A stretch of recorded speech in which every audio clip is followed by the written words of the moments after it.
Hi, this is Peter Fitzpatrick of the Law Office of Peter A. Fitzpatrick. Today a jury, after being sequestered for over 6 weeks, finished their deliberations and acquitted Miss Anthony of the homicide of her daughter, Kaylee.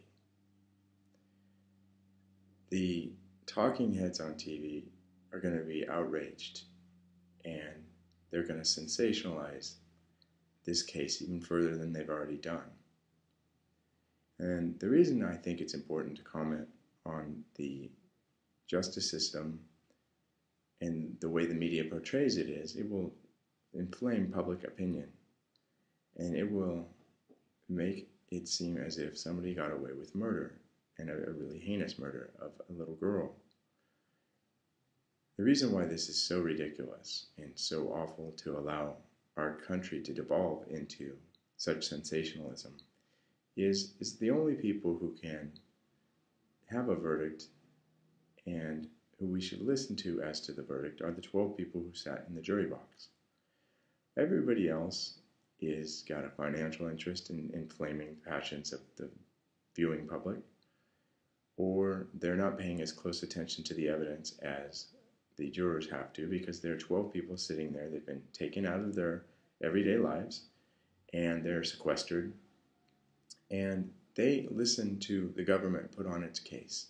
And the government has the burden of proof in this case. You'll notice that Miss Anthony didn't testify, and no defendant ever needs to in the United States. It's in our Constitution. And so the jury, just based solely on whether or not the government had proved their case, determined that they had not, and that there was not proof beyond a reasonable doubt that Miss Anthony was responsible for the death of her young daughter. The talking heads in the media, however, won't get any mileage out of it. It won't inflame the passions of anybody.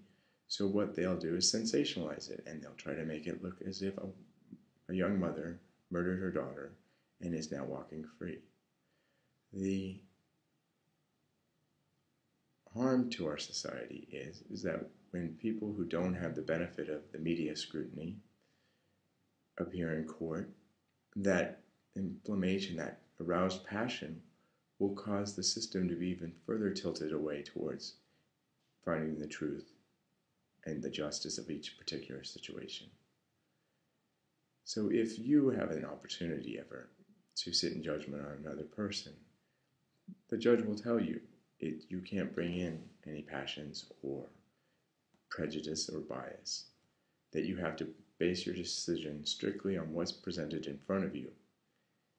And as we found out today in Florida, no matter how sensationalized or prejudicial the atmosphere is surrounding a criminal justice case in the United States, juries will do the right thing, and Miss Anthony is entitled to her verdict of not guilty. Thank you.